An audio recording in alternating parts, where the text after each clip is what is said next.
Okay, today's problem of the day is check if binary string has at most one segment of ones.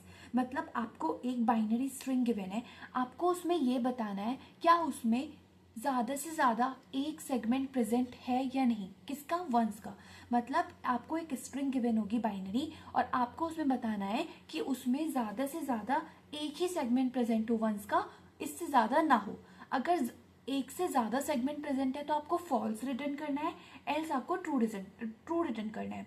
Segment का मतलब कि one continuously सिर्फ एक ही बार present होना चाहिए पूरी स्ट्रिंग में, उसके बाद वो कहीं भी प्रेजेंट नहीं होना चाहिए। मैं एग्जांपल्स के साथ बता दी हूँ। बाइनरी स्ट्रिंग तो आपको पता ही है, ऐसी स्ट्रिंग जिसमें जीरो, इधर जीरो या वन प्रेजेंट होता है। तो आप ये बताइए, पहले तो मैं बाइनरी स्ट्रिंग, ये बाइनरी स्ट्रिंग है, ये बाइनरी स्ट्रिंग है और ये आपकी बाइनरी स्ट्रिंग नहीं है। तो मैं क्वेश्चन बताती हूँ। क्वेश्चन में कहा है कि सिर्फ ज्यादा से ज्यादा एट मोस्ट वर्ड यूज करा है, एक ही सेगमेंट प्रेजेंट होना चाहिए वंस का।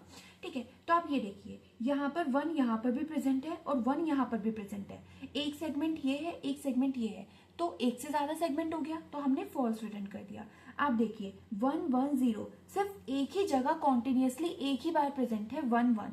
ठीक है, तो इसके अलावा कहीं और प्रेजेंट नहीं है। कॉन्टिन्यूसली प्रेजेंट होना चाहिए, कितने भी वन प्रेजेंट हो लेकिन कॉन्टिन्यूसली प्रेजेंट होना चाहिए। चाहे एक वन हो, दो वन हो, तीन वन हो, लेकिन वो कॉन्टिन्यूसली होने चाहिए, उसके बाद में कहीं नहीं होने चाहिए। तो सिर्फ एक ही बार वन वन प्रेजेंट है तो हमने ट्रू रिटर्न कर दिया। देखो कंस्ट्रेंट में हमें गिवन है कि जो स्ट्रिंग की लेंथ है वो 1 से 100 तक है, तो मतलब 1 से 100 तक है। और ये भी कहा है कि आपका एस ऑफ आई मतलब हर एक कैरेक्टर स्ट्रिंग का 0 होगा या फिर 1 होगा, ऑब्वियसली क्योंकि आपको एक बाइनरी स्ट्रिंग गिवन है।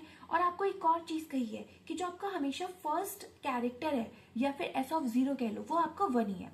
अब मैं आपको कुछ और एग्जाम्पल से बताती हूँ। 1 0 0 1, देखो ये तो 1 आपका फिक्स ही है। क्या ये आपकी क्वेश्चन में जो ज्यादा से ज्यादा एक सेगमेंट प्रेजेंट है या नहीं है? देखो इसमें एक तो सेगमेंट ये प्रेजेंट है, एक सेगमेंट ये प्रेजेंट है, तो ये तो कंडीशन वायलेट कर रहा है, तो फॉल्स रिटर्न कर दिया। देखो 1 1 लगातार ही प्रेजेंट है तो ट्रू रिटर्न कर दिया। 1 0 सिर्फ एक ही 1 है और एक ही जगह है तो ट्रू रिटर्न कर दिया। एक ही 1 है, इसमें तो ऑब्वियसली आपको ट्रू ही रिटर्न करना है। तो बेसिकली क्वेश्चन में सिर्फ इतना है कि वंस का सेगमेंट सिर्फ ज्यादा से ज्यादा एक ही जगह होना चाहिए, उससे ज्यादा नहीं होना चाहिए। क्लियर? अब इसका हम लॉजिक क्या अप्लाई करेंगे? देखो हम क्या कर सकते हैं कि मुझे पता है कि मेरा पहला नंबर तो हमेशा 1 है, तो क्या मैं ऐसा चेक कर सकती हूँ कि अगला मेरा 0 हो और उसके बाद मेरा 1 प्रेजेंट हो। बेसिकली कहीं अगर मुझे 0 1 सबस्ट्रिंग मिल जाए, दोबारा समझना, मेरे कहने का मतलब है कि पहला 1 तो आपको पता ही है आपका 1 है। कहीं मुझे ऐसा मिल जाए, मान लीजिए 1 के बाद 1 प्रेजेंट है, फिर से 1 प्रेजेंट है, लेकिन मैं ऐसा चेक कर लूं कि ये 0 हो और इसके बाद वाला मेरा 1 हो।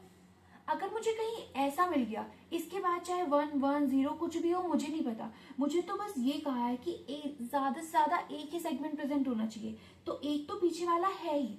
इनफैक्ट एक तो मुझे पता ही है, एक सेगमेंट तो प्रेजेंट ही है क्योंकि 1 तो फिक्स है, यहाँ पे आपको दिया हुआ है।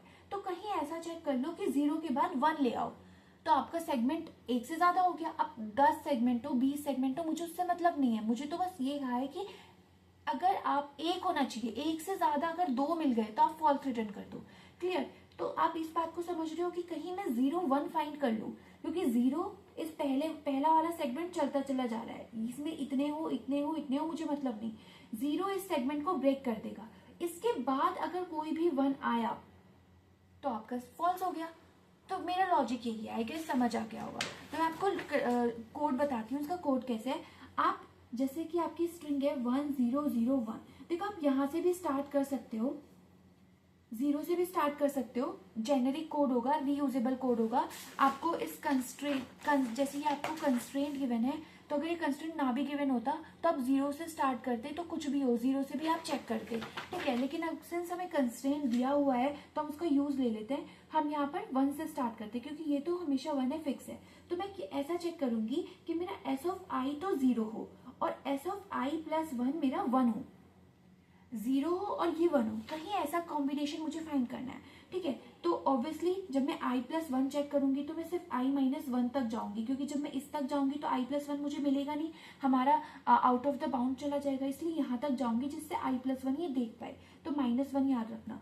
तो मैं चेक करूंगी कि s ऑफ i मेरा 0 हो, साथ में s ऑफ i+1 मेरा 1 हो। और ये मत भूलना है कैरेक्टर की फॉर्म में लिखना, सिंगल कोट्स की फॉर्म में, क्योंकि आप स्ट्रिंग में से कैरेक्टर एक्सट्रैक्ट कर रहे हो।